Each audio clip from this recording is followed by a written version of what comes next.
2 in the morning, and I'm sitting in my garage with a laptop balanced on a stack of paint cans, listening to my wife plan how she's going to kill me. I want to say that sentence again because it still doesn't sound real coming out of my own head. 11 years married. 11 years of anniversaries and Christmas mornings, and her cutting the crusts off my sandwiches because I mentioned once back when we were dating that my mom used to do that. 11 years, and I'm sitting on a folding chair next to a shop vac, watching a little red progress bar crawl across the screen, and it's telling me things I can't unhear. Here's how I got here. Melissa's car had been making a noise, a thin, high whine on left turns, and she'd taken it to Rick's place off Route 9 that afternoon. I wanted to know if he actually drove it or just eyeballed it and charged us $80 for nothing, because Rick's a good mechanic, but he's gotten lazy the last couple years. So I pulled the SD card out of the dash cam I'd mounted behind her rearview mirror last spring, after some kid rear-ended her in a parking lot, and the insurance company gave us grief about it.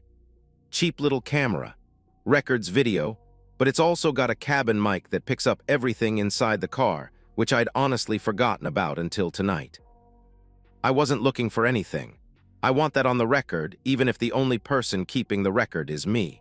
I was looking for tire noise and a mechanic's voice saying, "Yeah, we drove it, sounds like a wheel bearing."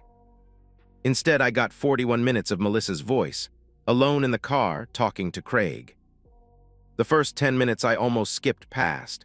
It was soft, the kind of talking people do when they think nobody's listening, not what she says to me anymore, not in years, if I'm being honest with myself, which apparently tonight is the night for that. She was telling him she missed him. He was telling her he'd been thinking about her all day, that Tuesday couldn't come fast enough. There was a stretch where neither of them said anything, and you could just hear breathing and a radio playing low. And I understood exactly what that silence was, and I felt something in my chest go quiet and cold, like a room where somebody just shut off the furnace.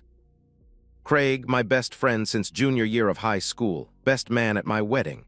He gave a speech about loyalty. I remember laughing at it. I sat with that for a minute, just the affair. I told myself, okay, this is the worst night of my life, but it's a survivable kind of worst. People get divorced. People get their hearts broken by their best friends. It's ugly, it's common, it's the kind of thing you see coming eventually if you're not too dumb or too in love to look. Then the tone changed. Craig brought up the fishing trip, the one we'd been planning for a month. The one out on the reservoir where the water drops off fast about a quarter mile from the north dock, deep and cold even in August. He said something about the weather forecast, and then he said, real casual, like he was talking about bait, "It's deep out there. If he slips, it's over."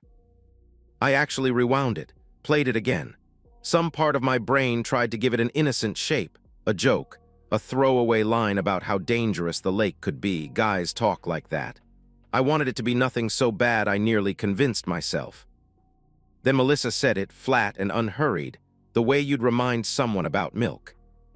"Just make sure it looks like an accident. I can't deal with questions." No hesitation in her voice, no shake to it. I sat there in my garage with the shop vac humming its little electrical hum in standby and my own reflection ghosted in the dark laptop screen behind the paused video. And I want to tell you I felt rage first. Something big and movie-worthy, but that's not what happened. What happened was my stomach dropped out like the floor had opened under the chair, and I got that hot, sick feeling behind my eyes, and for about 30 seconds I thought I might actually throw up on the concrete. Then it passed, and something else took its place, something I didn't recognize at first because I'd never needed it before, a kind of stillness.